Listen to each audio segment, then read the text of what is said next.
Today's episode is brought to you by Media for All, which was set up to help encourage more Black, Asian, and other ethnic talent into media, and to provide a support and mentoring network to ensure talent flourishes in the media industry that we all love. If you're looking for a mentor or would like to mentor young ethnic talent, check them out at mediaforall.org.uk, and it is all 100% free.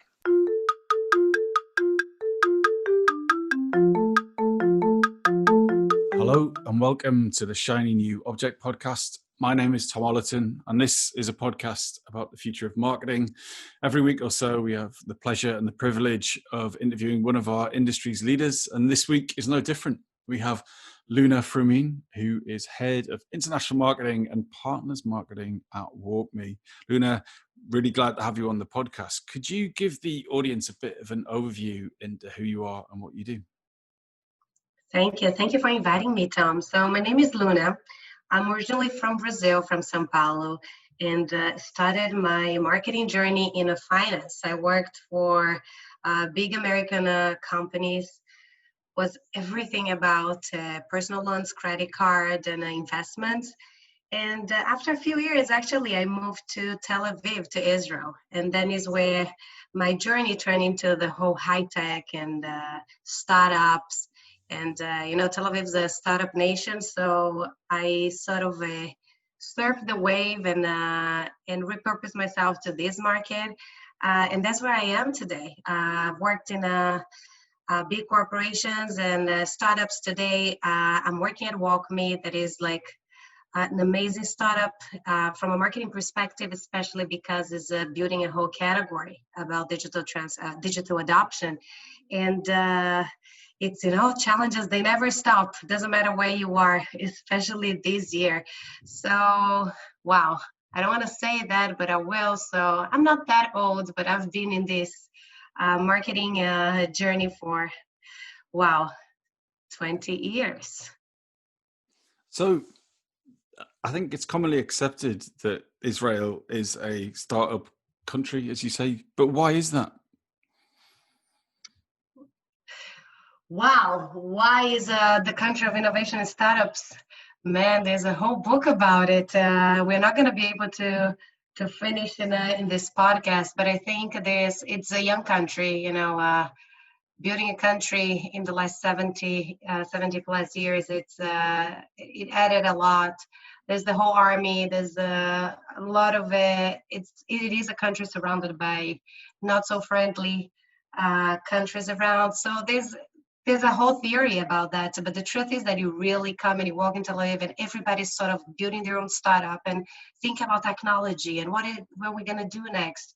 It's really impressive. And when I came, coming from a big financial corporates, it's like, wow, it's a new world. And from Brazil, the startup world wasn't what it was here. And I'm talking about 11 years ago. So it's pretty impressive, and in the end of the day, challenges us all the time. So, what's been the most useful thing that you have bought with your own money that you use for work? I would tell her that it's definitely my AirPods. I remember those good old days when we used to travel to work and I'm working from home. So at least that would take me 1 hour to get to work. So for sure, the ability of doing calls and doing or listen to a podcast, whatever you want. And I think my AirPods, they enable me to be like a true woman and multitask. I'm not talking about you, Tom, man, because, I have the proof that women can really multitask, and sometimes I'm gonna be on a call and you have no idea what I'm doing on the other with my hands. Like just cleaning the mess from my kids, all steers on the floor, or I can even doing something in the house. But we really can multitask. And my AirPods, I love them. Actually, I washed one twice. I put it by mistake in a washing machine, and it's still working. So it's really a good product. So that's very open and honest of you, and I love the idea of you doing this household stuff while you're doing a meeting. How often do you find yourself doing that? Is that like, right, I've got a call with this person, I'm going to go on mute for half of it, and I'm going to get this, that, and the other done? How often do you do it, and how often do you think other people are doing it? I'm not sure, but today we have a fatigue over on Zoom meetings, right? And if you develop that technique that you really can understand if someone is listening to what you're saying or they're just, checking emails or doing something else. But really depends if you're leading the meeting or not. Or sometimes, you have all those big meetings where the company, they're showing the numbers and it's more for you to listen to understand what is happening and get the feeling of sales and conversions. So then I wouldn't mind like listening to what's happening and maybe folding some clothes. But if I'm leading and I have to present, that for sure I didn't get to that level so far. Let's see the coming months. So it's an interesting investment you've made around your AirPods. But what else have you invested in the last 5 years or so that you've really kind of gone big in terms of your own money, time, or energy? Everything that helps me to reduce the amount of work at home, and I tell you, if it's sometimes to buy food like that I don't have to cook, or if it's to buy things online that I don't have to go to the shop. I have twin boys and a lot of energy, and whatever I can keep the less amount of time that I spend on things that it's not going to take me anywhere. So just to drive to the mall to buy something I can buy online, it will help me. I think everything like that, more digital things, less spending time on traffic or things like that. I think everyone goes through the same crazy days. So whatever helps me to keep me sane as well. Because I had a really unusual experience the other day when I had to get a new phone, and the phone setup probably took me about like half an hour, and it drove me crazy. I was just so angry and so annoyed. Let's not go into the manufacturer and so on, but the user experience, the way it was set up, the onboarding was painful. But in reality, that when I had the same experience 10 years ago, when I was getting whatever phone I was getting then, I was very much like, oh wow, I've got a new phone, it's like super expensive, it's very cool, it looks great, it's got all these new features. And it was fundamentally the same experience really, but my expectation of that experience has completely changed in that period. Do you find yourself doing that as well, where you get so annoyed with anything that is less than perfect user experience? Totally, especially now. I know the whole reality that we're going through now, and each person classifies in a different way. I like to call the next normal. That's how we call it at work as well.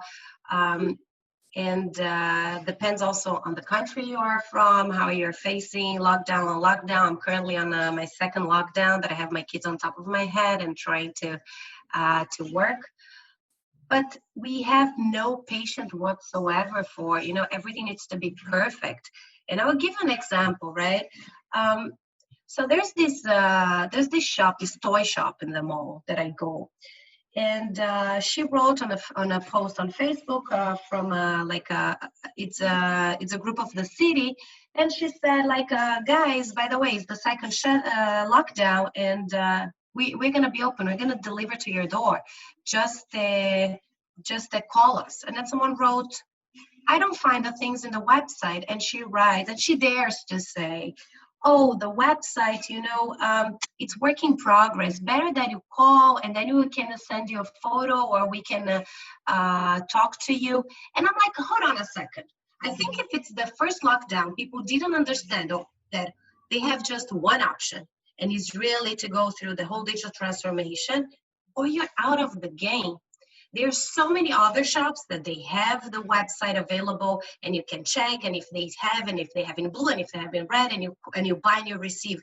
Like, I wanted to say to this lady, I'm sorry, honey, but the first lockdown in March and April came to this world to teach us a lesson, and the lesson is that you have to digitalize your business, and you have to provide that customer experience that they expect. There's no way with all the options that I have today. And listen, with the lockdown, I really need to keep myself sane, and even if it means to buy a few things for my kids. So I can, from my couch, go to the website, look at the toys, show them, choose what they want, and then they deliver in my house. And I'm gonna call someone and say, "Do you have the Spider-Man toy?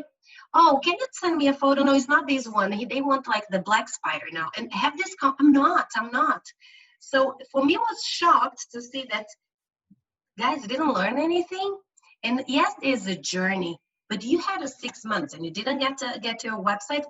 There's so many even platforms today that can help you. You can find a designer on Fiverr. You can go to Wix and build a website for you. Like it's really a game changer this year that we're going, and we have less time because we're going crazy at home and trying to figure out how we're going to manage to do everything. And patience, I think, is close to zero, right? So it's an odd time to get into marketing. Would you encourage students to get into marketing at this time? And if you do still encourage people to join the industry, what would be your advice? I would tell them right away. No. I've been in marketing, my whole life. I started marketing and still here. Even though when I look back and the online marketing didn't exist back then. I did a lot of direct mail. If you remember that, I'm not talking about email. I was sending letters and doing this whole graphic design, beautiful design to send, and crafting the message is still the same, but now we do it online. So it is an evolution. And I think, yes, you go to university and you learn, you're going to read Kotler and you're going to know about the marketing mix and the 4 Ps. But in the end of the day, dear student, what you have to understand that it's a lifelong learning, right? It's about learning because marketing is not going to be the same. What we're talking about today, and yes, changed a lot in the last 6 months because of COVID in terms of marketing. But don't expect that what you're learning today is going to be the same in the next 10 years. 10 years ago, I was working with in a startup in Tel Aviv, and I was doing media buying. And this profession doesn't exist anymore, which is shocking. I was just talking about it a few days ago. Today is everything automatic through Google. You buy the real estate. It works. It converts. You analyze ROI. But we were doing a lot of things manually that today doesn't exist. So it is evolving. It is evolving very fast. Probably even faster from our career, our profession. Than, I don't know, maybe an accountant. Things in marketing change very fast. And I'm even going to stretch here.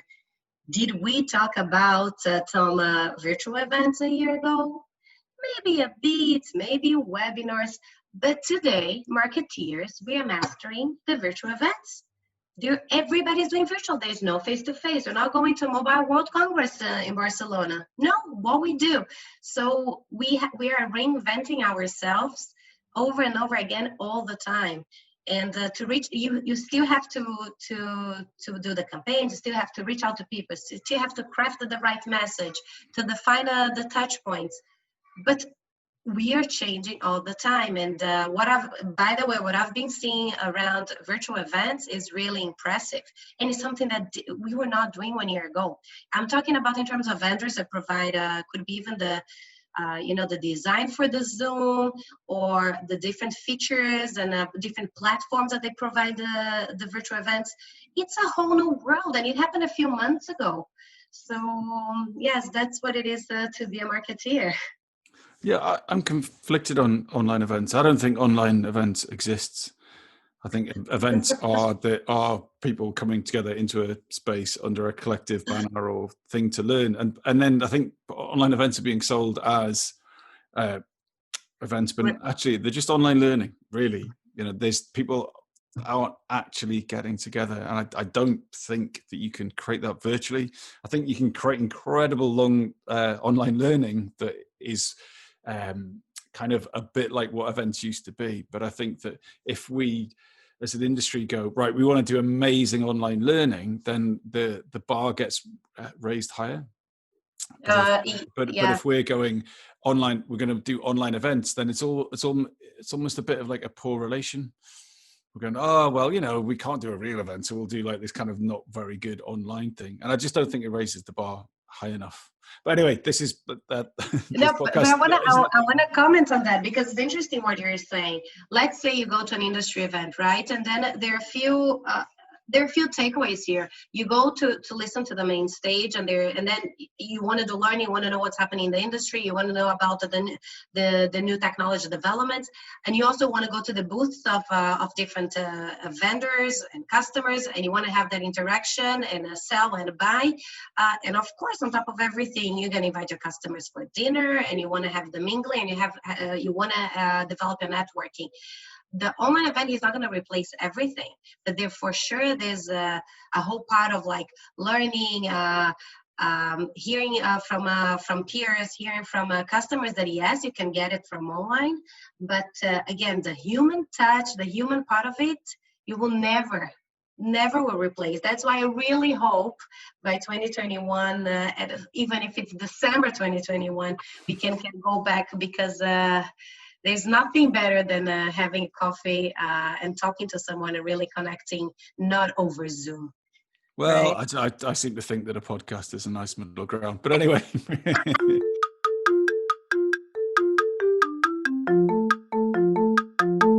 This episode of the Shiny New Object podcast is brought to you in partnership with MadFest. Whether it's live in London or streamed online to the global marketing community, you can always expect a distinctive and daring blend of fast-paced content, startup innovation pitches, and unconventional entertainment from MadFest events. You'll find me causing trouble on stage, recording live versions of this podcast, and sharing a beer with the nicest and most influential people in marketing. Check it out at www.madfestlondon.com.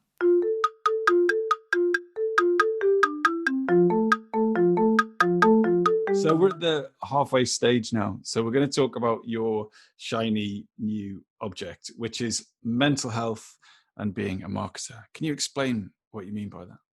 Absolutely, and I think I touched a bit in the last minutes. But if I set the scene, COVID, everybody at home. If you have kids, they're on top of your head, and you have to push and have to continue, and and the fear of going out to buy something, and if you get a corona, or the inability sometimes to leave your house, and furloughs, and everything going on, that the amount of stress that everyone is going through is ridiculously so high, and anxiety and all of different things that you don't even know how to explain. And on the other hand, a marketeer, we all the time, we have to be creative. We have to reinvent ourselves, because the same marketing that we were doing 6 months ago, we cannot fulfill it. I had a whole plan of events and of doing a lot of customer dinners and lunch and bringing speakers. That's basically, I cannot do it anymore. My 2020 was, I was looking at Paris and Sydney in Australia and London, and it's not happening. So what can I do? So at marketeers, we're reinventing ourselves and developing new tools and new strategies to bring the same amount of awareness, of leads, of whatever. But how can we do the same if the world is not the same? First of all, when we came to work from home, not everybody was ready for that. A few companies had the whole setup for employees.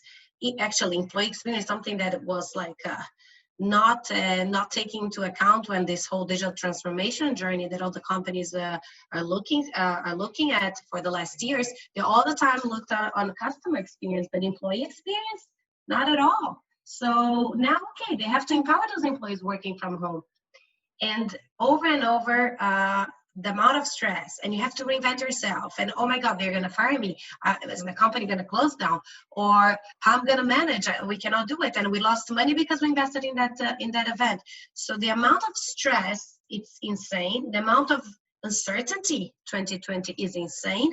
And on top of that, marketeer, and I'm going to give an example, even looking for like a product marketing, okay, a professional. It's a junction. He needs to talk to sales. He needs to talk to the product. He needs to take from the product, convert those technical things into like a nice story that tells a message, has a value proposition to the customers. And then you have to engage with design, and then you have to engage with social media. I mean, we're always a junction. We work with a lot of people. We don't work alone. So yeah, I have to be creative. I have to work with a lot of people over Zoom. That sucks, man. And I don't have time. And there's no boundaries between working and personal life. So I think that today, marketeers, mental health, and of course, mental health is a topic that people have been talking along for a lot for a long time. But I never saw the amount of people putting out there things like meditation and yoga and mindfulness at the same level that it's been today. And how can you be creative and work with a lot of people, right? Marketing is always the junction between a lot of people, and at the same time in this craziness. So I think mental health is a very important topic for all the marketeers across the board. And yes, we have, if we can meditate, if we can just do yoga, all those things will help, to center yourself and to be a better marketeer, because we have to reinvent ourselves all the time. But don't you feel in some ways that we've got it relatively easy because, we're not restaurant owners necessarily, although some of our clients may be. But as purely as marketers, we're in a position where we can pivot. We can digitize our business. We can take take events and make them online, whatever you call them. We can pivot our retail toy business to being a .com, and there is a lot of tools and a lot of things to help us have incredibly different marketing experiences, but very quickly versus, we're not the airline industry, for example. So don't you think that, yes, there's a lot of choice, but there's also the reason there's a lot of choice is because there's a lot of opportunity. And isn't that a good thing, no matter how difficult a creative challenge that is? Or am I being insensitive?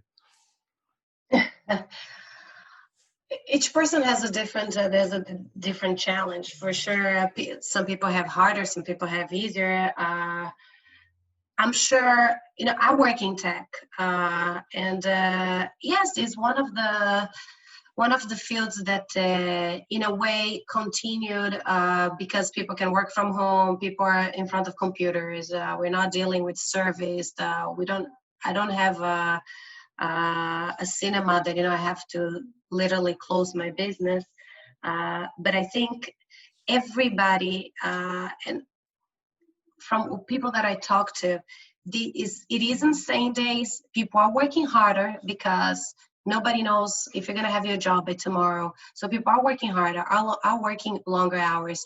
They don't have a solution for kids. Couples are trying to, like right now, I'm talking to you. So my husband is with the kids. And then we have this whole calendar, who stays with the kids. And then calls late in the day. So each one is trying, doing their best. And I don't think there's a right answer here, Tom. It's just that each one has a different challenge in front of them. And I just think even mental health is not something that only suits marketeers. I think suits today the whole world, because the world is going crazy and we have to hang in there. There are people having very hard challenges with Corona itself, and we just have to try to keep it how can I say, doable, this whole thing, and wait that soon we're going to go back to what it was before. It's not going to go back to what it was before, but like a different normal, let's put it this way. So what would be your advice for marketers managing their mental health? What would you suggest as a positive step forward if they're suffering at this point in time? Look for help, and look for help doesn't mean that you have to go like on a weekly psychologist visit, but there are ways, and everything is digital now. I personally downloaded an app about yoga that you can do, 15 minutes, 30 minutes, 1 hour, and just try to take those. And sometimes it's hard. It depends how many kids you have at home, but try to get a few days and try to kick off the day, in a good word, in a good mood, and try to take some time off for yourself, because we have also to take care of ourselves, to be able to face another day.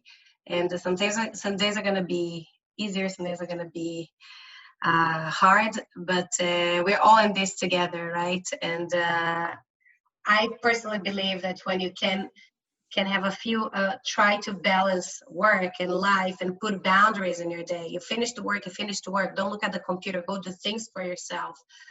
We are working from home, a lot of people, so it's hard to set the boundaries, but set the boundaries. Try to find some time for yourself. And weekends you're off. Enjoy, do some exercise if possible. Meditation, all those different tools that they're putting out there even more now, they for sure can help. Well, that's a lovely place to leave it. Luna, thank you so much for sharing your advice and your vision for the future of the short term of how we survive in this difficult time. But if someone wanted to reach out to you, what would be the best way for them to do that? LinkedIn, for sure. And what makes a great LinkedIn outreach to you? Just to be yourself. And, if you want to connect with me, just let me know why. Sometimes I get people, they're like living completely different country. They do something that is not connected with the marketing whatsoever. And for me, it's hard to understand, like, why do you want to connect with me? It's because you heard my podcast with Tom. It's because we worked in the past, or maybe you want to talk about marketing. Is something that you want to explore together. So it'll be easier for me to understand what is on the other side of the message. Brilliant. Luna, thank you so much. Thank you, Tom.